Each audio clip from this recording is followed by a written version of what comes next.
चूंकि आज गुरु महाराज की वीरता की, तीरंदाजी की बात चल रही है, तो एक इसमें ऐतिहासिक पक्ष है सो रखना बहुत जरूरी है और थोड़ा वो भी समझे आप। कहते हैं कि गुरु महाराज के जो तीर होते थे उस पे 1.25 तोला सोना लगता था। तीर पे 1.25 तोला सोना। अभी लोहे के तीर होते हैं, ये सोना क्यों? तो गुरुदेव की ये सोच थी, जो मेरे तीर से कोई मर जाए तो उसके कफन का इंतजाम इस सोने को बेच के कर लेंगे। जो मान लो होगा तो नहीं, पर मान लो कि मरा नहीं, सिर्फ घायल हुआ हो, तो इस तीर में लगे हुए सोने को बेच के वो अपनी मरहम पट्टी कर लेगा। कौन होगा जो अपने दुश्मन के कफन का भी सोच करे, वो उसके इलाज की भी सोच करता होए? कौन होगा ऐसा? दुनिया के तमाम योद्धाओं का इतिहास आप खोल के देख लीजिएगा, ऐसा योद्धा आपको कहीं नहीं मिलने वाला है। तो जो गुरु ऐसा हो तो उसका चेला कैसा होगा? जो गुरु की बात सुनाई तो थोड़े चेले की भी बात मुझे सुनानी पड़ेगी। गुरु महाराज का एक सिंह था जिसका नाम था कन्हैया। कन्हैया जब सारे योद्धा जंग करते थे मुगलों के साथ, तलवारें तीरें चल रहे, भाले चल रहे हैं, तो कन्हैया जी सबको पानी पिलाते थे। उनकी ड्यूटी थी कि योद्धाओं को प्यास लगेगी तो पानी पिलाओ, कोई तो चाहिए ना जंग में। तो पानी की मश्क लेकर के वो युद्ध भूमि में सबको पानी पिलाते थे। एक दिन कन्हैया जी की शिकायत गुरु महाराज के पास पहुंची। सिंहों ने कहा, देखिए ये आपका सिंह हमें पानी पिलाने आया है कि दुश्मनों को? ये हमें तो पानी पिलाता ही पिलाता है, संग ही संग ये हमारे दुश्मनों को, उन मुगलों को, उन मुसलमानों को भी पानी पिलाता है। और शिकायत ये नहीं है कि पानी ही पिलाता है, सच ये है कि इसके पानी में पता नहीं क्या बात है कि इसका पानी पी पी करके जिनको हमने इतनी मुश्किल से मारा होता है, घायल किया होता है, जमीन पे पटका होता है, वो उठ खड़े हो जाते हैं। तो माने इधर हम मार रहे हैं, इधर ये पानी पिला पिला के उनको खड़ा कर रहा है। तो व्हाट इज दिस?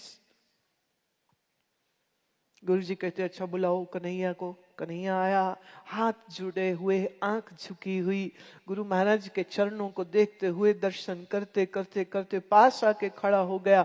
जी हुजूर, दास हाजिर है। बोले इसके खिलाफ शिकायत क्या है, दोबारा पढ़ी जाए। पूरी लिखी हुई शिकायत थी, सैकड़ों सिंहों ने यह शिकायत करी थी, योद्धाओं ने। शिकायत पढ़ी गई कि ये दुश्मनों को भी पानी पिलाता है और इसका पानी पी पी के वो वापस खड़े हो जाते लड़ने के लिए। तो न्याय होना चाहिए और इसको सजा मिलनी चाहिए। और गुरु ने पूछा, दशमेश पिता पूछते हैं, ए कन्हैया,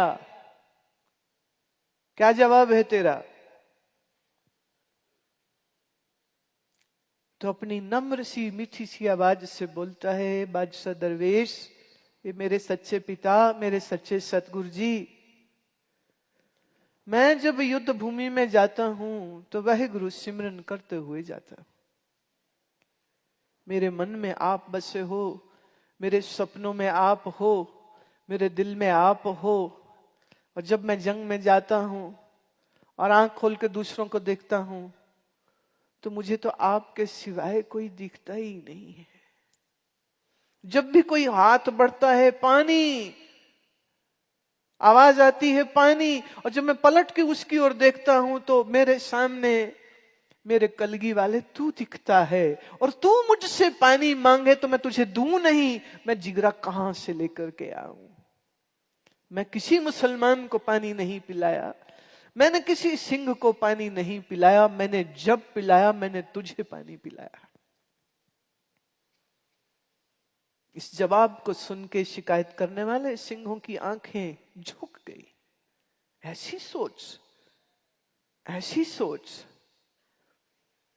गुरु महाराज कहते अपने आसन से उठे और उठ करके पास जाते हैं, कन्हैया जी के कंधे पे हाथ रख के कहते हैं, कन्हैया जहां मुझे प्यास लगी होती है वहां मेरे जख्म भी होते हैं, ये ले पकड़ मरहम, फिर मेरे जख्मों पे तू मरहम भी कर दिया कर, फिर तो मेरी पट्टी भी किया कर, पानी ही ना पिला तो फिर मरहम पट्टी भी कर।